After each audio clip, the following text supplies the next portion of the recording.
నమస్కారం, వార్తలకు స్వాగతం. ముందుగా ముఖ్యాంశాలు.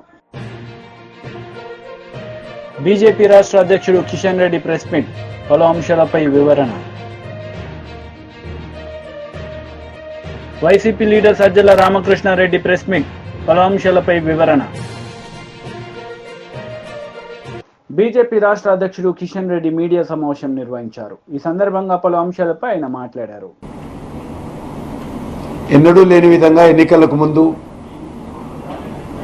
అనేక రకాల తప్పుడు ప్రచారం చేసేటువంటి ప్రయత్నం ఇటు కాంగ్రెస్ పార్టీ అటు బీఆర్ఎస్ పార్టీ ఇద్దరు చేశారు. అది రాజ్యాంగం విషయంలో కావచ్చు, రిజర్వేషన్ల విషయంలో కావచ్చు, మోడీ గారి మీద వ్యక్తిగతంగా విమర్శించడం కావచ్చు. తెలంగాణ ప్రజలు పూర్తిగా దానికి వ్యతిరేకంగా ప్రతిస్పందించారు.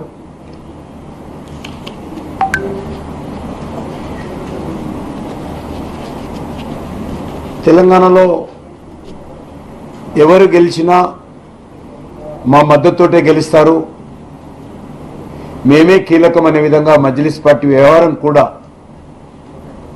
ఈరోజు తెలంగాణలో బీజేపీకి మరి అనుకూలంగా ప్రజలు మారారని భావిస్తా ఉన్నాం.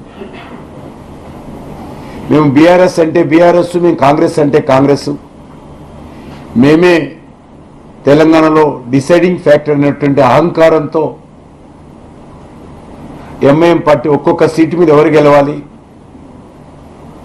అనేటువంటి విధంగా సూటు కేసులు తీసుకొని అభ్యర్థుల నుంచి మద్దతు ప్రకటించడం జరిగింది.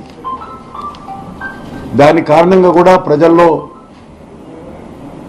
ఈరోజు మోడీ గారు రావాలనేటువంటి ఏకైక ఆలోచన, మోడీ గారు మళ్ళీ ప్రధానమంత్రి కావాలనేటువంటి ఆకాంక్ష తెలంగాణ ప్రజల్లో చాలా స్పష్టంగా కనిపించింది. ముఖ్యంగా గ్రామీణ ప్రాంతాల్లో అనేక గ్రామాలు కాంగ్రెస్, బీజేపీ, బీఆర్ఎస్ కూర్చొని ఈసారి మన గ్రామం నుంచి మెజార్టీ ఓట్లు మోడీ గారికి వేద్దామనేటువంటి నిర్ణయం తీసుకోవడం అనేటువంటిది చాలా గ్రామాల్లో జరిగింది. అది కూడా 1-2 రోజుల ముందే పూర్తి స్థాయిలో నిర్ణయం తీసుకున్నారు వాళ్ళు. దాని పర్యవసానమే ఈరోజు గ్రామీణ ప్రాంతాల్లో ఎక్కువ శాతం ఓట్లు బీజేపీకి అనుకూలంగా రావడం ఏదైతున్నదో చాలా స్పష్టంగా కనిపిస్తూ ఉంది. ఇన్నాళ్ళు బీజేపీ లేనటువంటి గ్రామాల్లో కూడా, బలంగా లేనటువంటి గ్రామాల్లో కూడా ఓటింగ్ శాతం మోడీ గారికి అనుకూలంగా, బీజేపీకి అనుకూలంగా చాలా స్పష్టంగా కనిపిస్తుంది. ముఖ్యంగా మహిళలు, యూత్ చాలా పెద్ద ఎత్తున బీజేపీకి అనుకూలంగా ఓటింగ్లో పాల్గొన్నారు. ఏదైతే Revanth Reddy and company, KTR and company వీళ్ళు రాజ్యాంగం మారుస్తారు, రిజర్వేషన్ ఎత్తేస్తారని ఇద్దరు పల్లెవెత్తుకున్నారు. ముందు కాంగ్రెస్ ఎత్తుకున్నటువంటి పల్లవి మేమే వెనుకబడిపోతామన్న ఉద్దేశంతో బీఆర్ఎస్ కూడా అదే పల్లెవెత్తుకున్నది. కానీ ప్రజలు ఆ స్టేట్మెంట్ చూసి నవ్వుకుంటున్నారు. ఈ దేశంలో రిజర్వేషన్స్ ఎత్తేసేటువంటి శక్తి ఎవరికీ లేదు.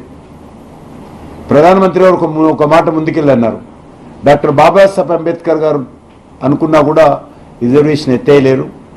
అటువంటి విధంగా ఈరోజు పటిష్టంగా ఈ దేశంలో రిజర్వేషన్స్ అమలు జరుగుతూ ఉన్నాయి. నా కంఠంలో ప్రాణం ఉండగా రిజర్వేషన్స్ నిర్వీర్యత కానివ్వను. మరింత అంకిత భావంతో రిజర్వేషన్స్ను అమలు. టీడీపీ పోలిట్ బ్యూరో సభ్యులు వర్ల రామయ్య మీడియా సమావేశం నిర్వహించారు. ఈ సందర్భంగా పలు అంశాలపై ఆయన మాట్లాడారు. ప్రజాస్వామ్యం రాష్ట్రంలో పరిఢవిల్లుతుంది. అప్పుడే రాజ్యాంగపరమైన పరిపాలన వస్తుంది, అప్పుడే ప్రజా పరిపాలన వస్తుందన్న నమ్మకంతో వాళ్ళు చూపించిన ఆశలకి ఆశపడలేదు. వాళ్ళు ప్రలోభ పడలేదు. వాళ్ళు భయపెట్టారు, భయపడలేదు. కర్రలతో కొట్టారు, భరించారు. రక్తం ధారలుగా కారుతున్నా కూడా భరించారు, ఓర్పుగా వెళ్ళి ఓటు వేశారు. మరి ఒక మహిళ తల చితికిపోయినా కూడా నేను ఓటు వేయాల్సిందని ఆ మహిళ చెయ్యి అడ్డం పెట్టుకొని పోలింగ్ బూత్లోకి వెళ్తే నరహంతకులైన వీళ్ళ గుండె మనస్సు కరగలేదు. అంతటి దుర్మార్గులు వాళ్ళు. రాష్ట్రం అంతా కూడా అన్ని చోట్ల అరాచకం సృష్టించారు, దౌర్జన్యం సృష్టించారు. ఓడిపోతా ఉన్న నిరాశ నిస్పృహలు వాళ్ళకి వెంటాడుతూ ఉన్నాయి. నిరాశ నిస్పృహలతోటి వైకాపా పార్టీ, జగన్మోహన్ రెడ్డి గారు అనే టీం కొట్టుమిట్టాడుతున్నారు. ఫ్రస్ట్రేషన్ అంటాం ఇంగ్లీష్లో.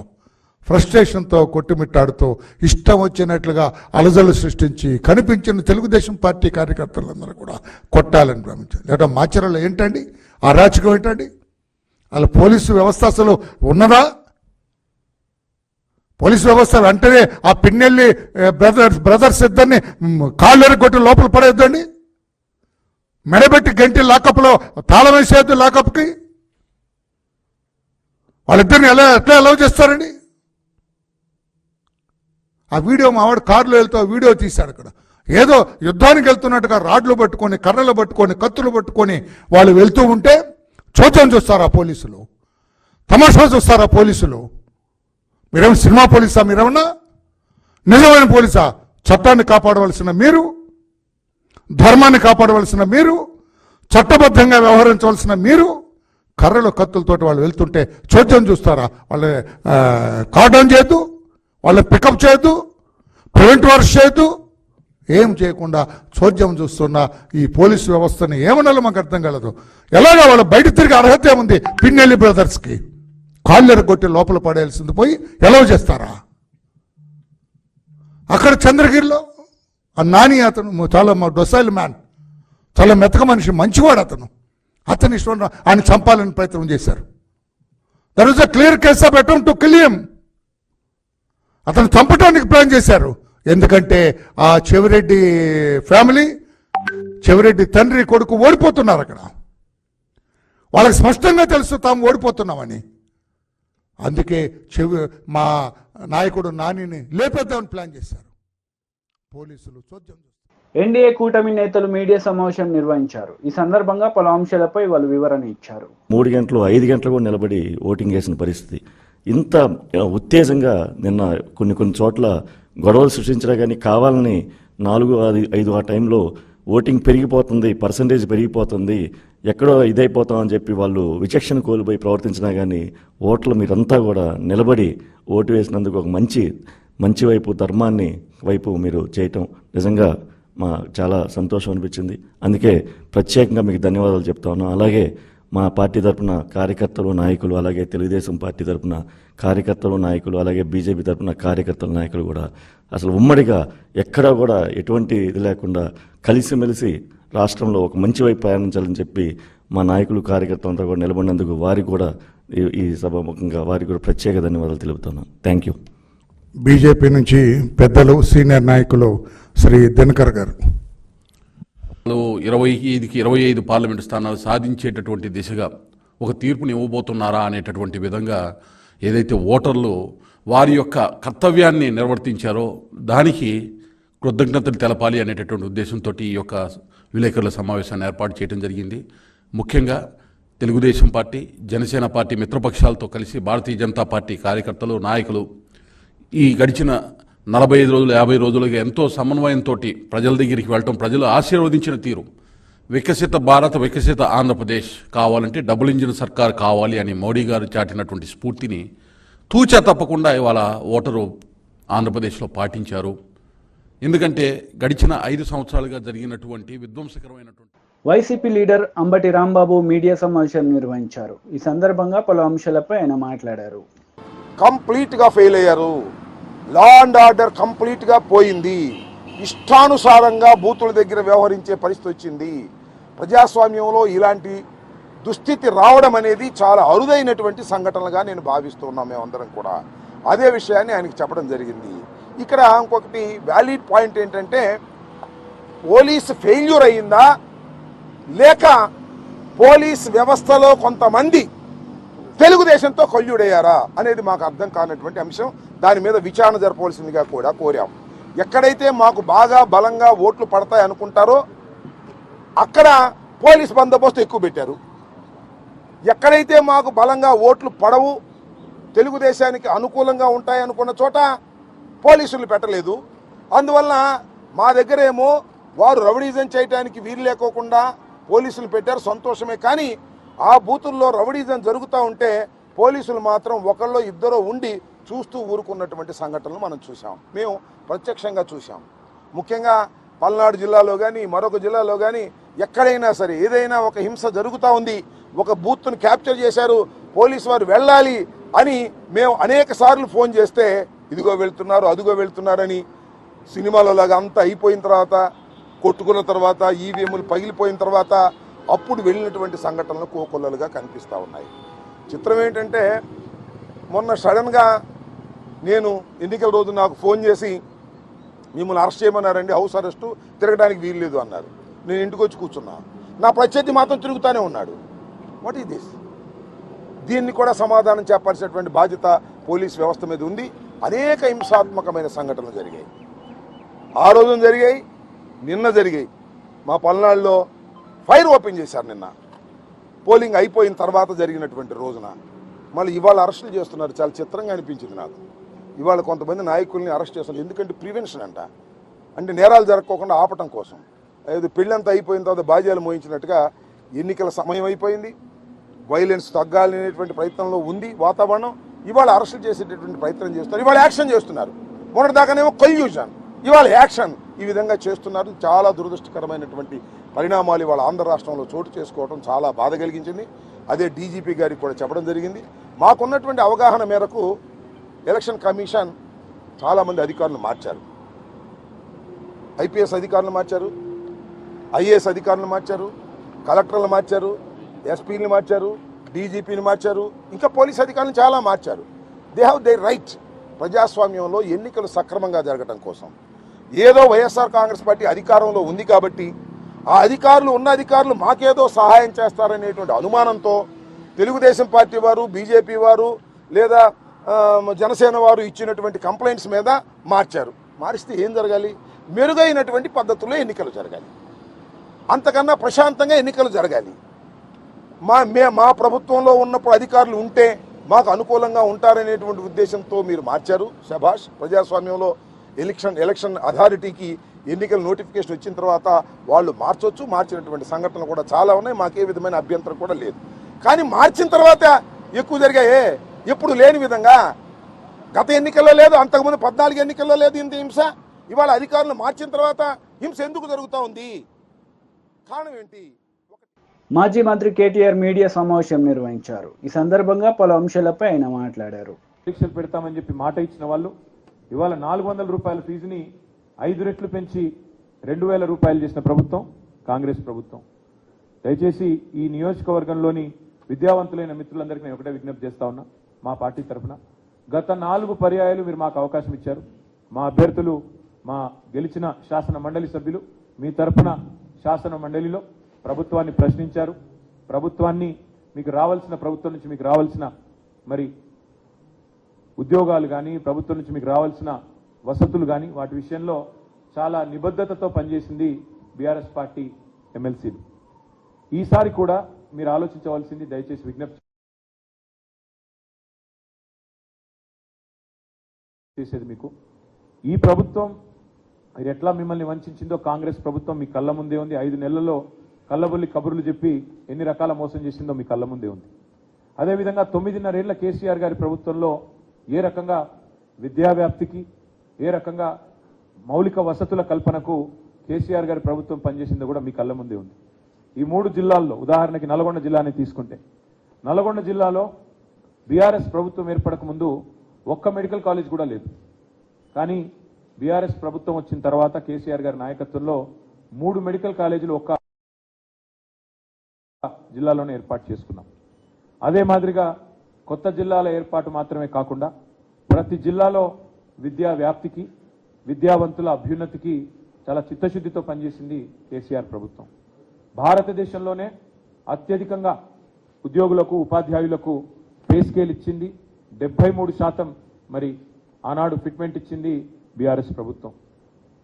అదే మాదిరిగా 2 లక్షల ఉద్యోగ నియామకాలు. ఇవాళ రేవంత్ రెడ్డి గారు ఎంత పచ్చి మోసం చేస్తా ఉన్నారంటే, కేసీఆర్ ప్రభుత్వం ఇచ్చిన 30,000 ఉద్యోగాలు కూడా నేనే ఇచ్చినానంటూ, అసలు ఒక నోటిఫికేషన్ ఇవ్వకుండా ఒక్క నోటిఫికేషన్ ఇవ్వకుండా ఒక్క పరీక్ష కూడా కండక్ట్ చేయకుండా 30,000 ఉద్యోగాలు నేనే ఇచ్చినానని ముఖ్యమంత్రి గారు బొంకుతుంటే, పచ్చి అబద్ధాలు చెప్తుంటే పత్రికల్లో టీవీలలో నిజంగా నవ్వాలో ఏడవాలో తెలియని పరిస్థితి.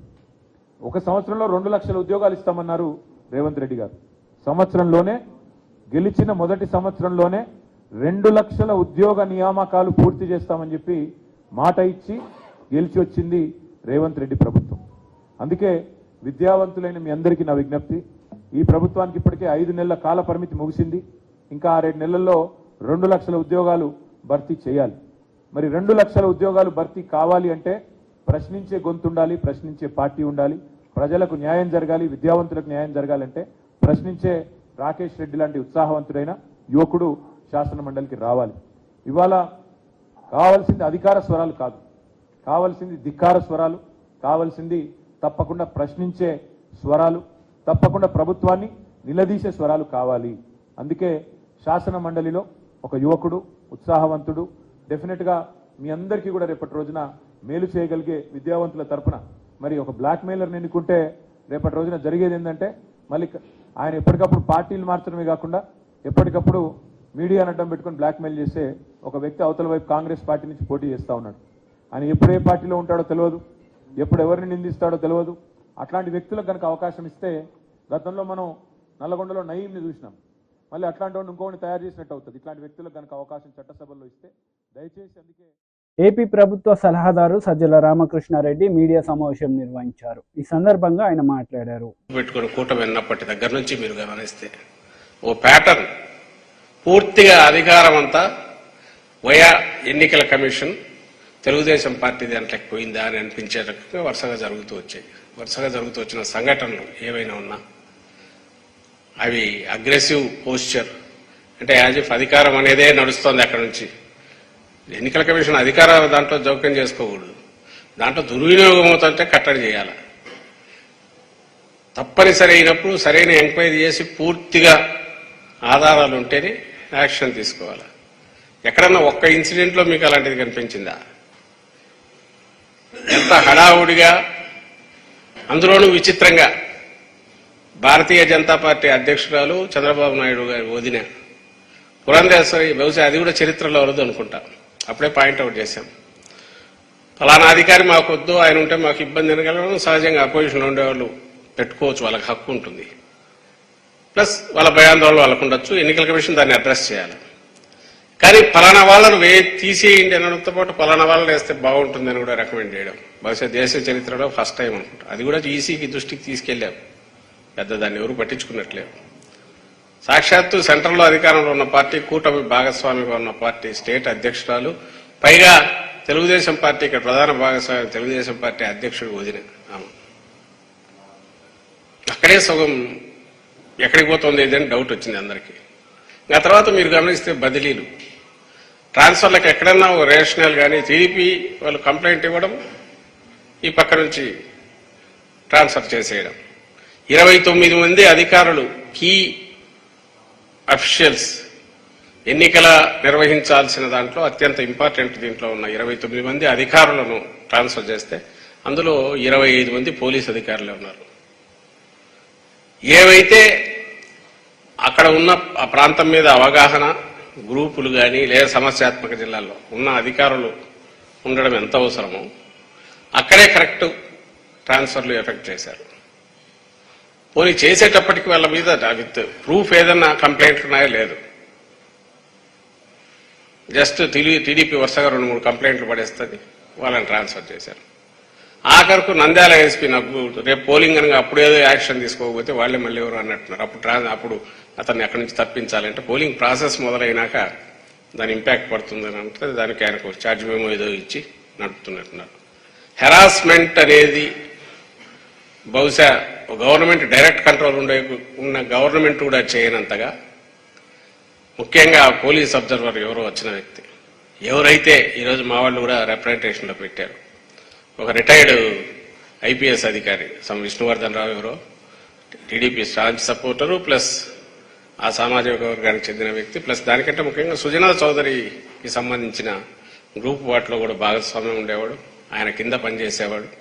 సుజనా చౌదరి అంటే ఎవరు అందరికీ తెలుసు, టీడీపీ ప్లస్ బీజేపీ రెండింటికి నాయకుడు ఆయన. ఇప్పుడు వెస్ట్లో పోటీ చేస్తున్నాడు. పోలీస్ అబ్జర్వర్ వచ్చిన రోజే ఆయనతో డిన్నర్, ఈయన అరేంజ్ చేసిన డిన్నర్ ఆయన వస్తాడు. అది అందరికీ తెలిసింది. ఈ విషయం కంప్లైంట్ కూడా ఇచ్చారు. పోలీస్ అబ్జర్వర్ దృష్టి కూడా ఇది పలానా ఆయన అని మా లీడర్లు వెళ్ళి కంప్లైంట్ ఇచ్చారు. ఆ తర్వాత మొత్తగా జరిగినవన్నీ టీడీపీ ఆఫీసులో తయారైన అప్పుడు నిమ్మగడ్డ రమేష్ను పెట్టుకున్నట్టయితే స్టేట్ ఎలక్షన్ కమిషనర్గా టీడీపీ ఆఫీస్ నుంచి అట్లా తయారయ్యాయో, ఈసారి ఎలక్షన్ కమిషన్కు సంబంధించిన డైరెక్షన్స్ అన్ని కూడా పోలీస్ అబ్జర్వర్, ముఖ్యంగా పోలీస్ డిపార్ట్మెంట్కి సంబంధించి టీడీపీ ఆఫీసు వయ్యా ఆ పోలీస్ అబ్జర్వర్ అక్కడి నుంచి డిపార్ట్మెంట్కు రావడం, కొన్ని డైరెక్టే రిటర్న్ చేయడము, కావాల్సిన ఆధారాలు ఉన్నాయి.